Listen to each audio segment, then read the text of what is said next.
So I'm really excited to be able.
Still nuts. Okay, there we go.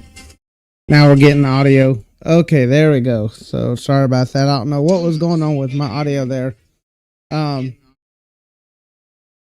so now we should be live and doing good here. Good afternoon, everybody. I hope everybody has been having a great day today and staying warm and staying dry. It was a beautiful morning this morning. It was 70 degrees at the time I woke up at about 8:30 this morning, and ever since then it's been such a beautiful day outside. We're gonna get right to the chase here.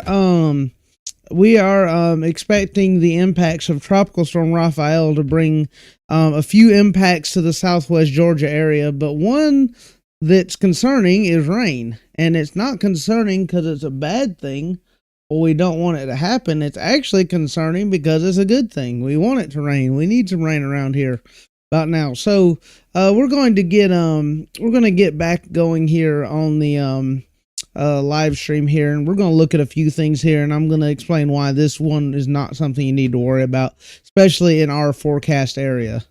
I'm going to get over it. I'm going to pull up the current spaghetti and cone models here. We're going to start with the cone model. But just before I do that, once again, I want to just make sure that everybody is in the understanding that this is not going to be a major hurricane. This should not bring any major impacts whatsoever to any area. Any effects will be pretty limited and limited to rain at that, and maybe some gusty winds at landfall areas at ground zero. So anyhow, once again, just wanted to get that out of the way here so I can go ahead and ease your tension and pains. Here in southwest Georgia, our biggest concern is rain, with ponding and driving hazards more than anything else. We are not going to have another Helene or another Milton or anything. There's nothing of that sort that anybody should be concerned about, nor should anybody be talking about anything like it, because the chances of that happening are next to zero. We're at the end of the season. We're at the end of the optimal time and atmosphere for hurricanes, especially open ocean temperatures that are now beginning to drop. It's just less than optimal in so many different ways. It's unreal. Alrighty, looking here, we're gonna pull up our current cone model.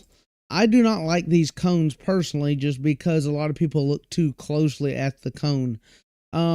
So anyhow, you can see the timing here, which is weird because we're supposed to be getting rain starting tomorrow, which I'm guessing they're thinking the outer bands. I don't know, but we'll get back into that. But this is the current forecast to make landfall somewhere in this area down here near New Orleans and all that. Once again, we know they had Katrina, and it upsets a lot of people, I'm sure, when they hear of a hurricane coming. But the beautiful thing is there should be no major impacts. Once again, this should be at most a Cat 1 at landfall. And to be honest, it would not surprise me if it may even stay sub-hurricane strength or very minimal when it does it. It's probably going to teeter right there on the edge of being a Cat 1. If it does go Cat 1, I'd be surprised, but Cat 2, definitely not concerned about that at this time. Okay, so here we go here. So as you can see, we're here 4 p.m. Tuesday. That was about an hour ago. 1 p.m. Wednesday. Now the impacts that we need to talk about for our friends down here in extreme South Florida come in on the day 2 outlook here. The day 2 outlook outlines a very slight risk of tornadoes in Key West, Florida, and marginal risk of a brief tornado in extreme southern Florida. Specifically southwestern Florida. Look how small that is, y'all. I don't know if there's a way I don't think I can make this any bigger than it already is. I may can just kind of take it out of the frame there, and just enlarge it so you can see better how exactly small that area is. Let me go ahead and drag that over there. That's all we have, y'all. Like right there, just in the Keys, may see a brief spin up tornado or two, but nothing big, no wedges like we saw with Milton and Helene and all that. But once again, just something to keep your eye out for. Small tornadoes can be damaging and dangerous as well, but they're typically far less dangerous than their larger counterparts are for multiple reasons. So once again, no reason to go run and ambush the stores for supplies and all that. There's just no need. We're so far out of hurricane season now that I don't think we'll have any, but maybe one more in the future, even hurricane, if that, like I say. So looking here on the Spaghetti Mountain, now this I will say is not a NHC source, but the information's all the same. It's just a matter of who made the chart. But I like this colorful one better. It's easier to see on a computer screen. It's got much more defined line. This is from the Weather Channel, and it's showing that that it will come up there near New Orleans or somewhere, maybe towards Mobile, Alabama, up there and underside of Mississippi, and then make a turn over towards Metro Atlanta. That's what will bring us the rain and maybe a couple of 15-20 mile an hour wind gusts, if that. Once again, not concerned. For once in my life, I'm actually not concerned about trees falling down even. I doubt this will be a power outage event for many people. Of course, it will be for some, but for most everybody, 80% of the people this storm will affect, I don't think a power outage is even in the equation as we speak here. But once again, I just want to make sure that everybody's understanding we're on the teetering edge. In fact, we may actually, you know what, I think hurricane season actually ended on the 1st. I'll have to fact check that, but I'm pretty sure y'all were in the clear for this one, especially as we approach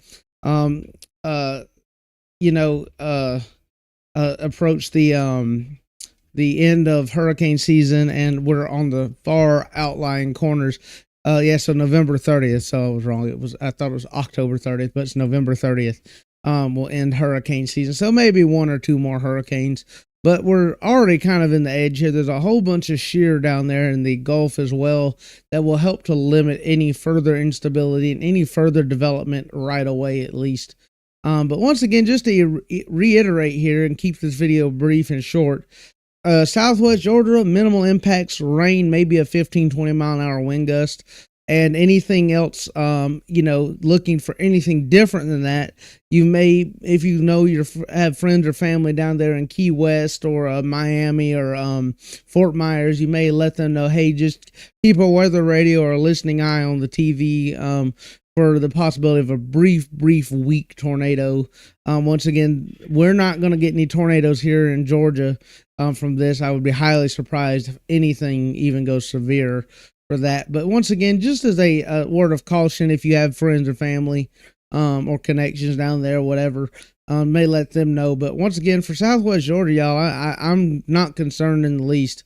Like I say, it's one of the few times that you'll hear me say I'm not even concerned about losing power. In fact, my generator's not even here right now, so I loaned it out. So like I say, and I could have gone and got it, but there's just been nothing that really tells me I need it. In fact, I made a phone call last night to a friend. And I was like, I think I should go get my generator, and he was like, "No, you'll be fine." I was like, "I think so too." So, as you can see where I am. But anyhow, once again, just wanted to reiterate that rain. That's our expectation. Maybe an inch or two, maybe closer to 3 in some areas. But as far as widespread impacts, I have very minimal faith in anything. Even a lot of rain, I don't think that's going to be a very big problem, like a lot of people have even said. Just once again, because of the weakness of the storm, it's not a strong system. So I'm not concerned for us here in Southwest Georgia or Western Alabama or even Atlanta, Metro Atlanta. Like I say, just expect rain. Use caution while driving on the roads. The obvious basic stuff that everybody should do anyway. Use caution while driving on the roads. Slow down. If you see pond or something ponding on the road or a flood or a flash flood, don't drive through it. It's not worth it. Just take the long way around it and go around it and be safe. Arrive alive. That's always our goal here. Once again, this is a broadcast on behalf of Storm Chaser Max and our team.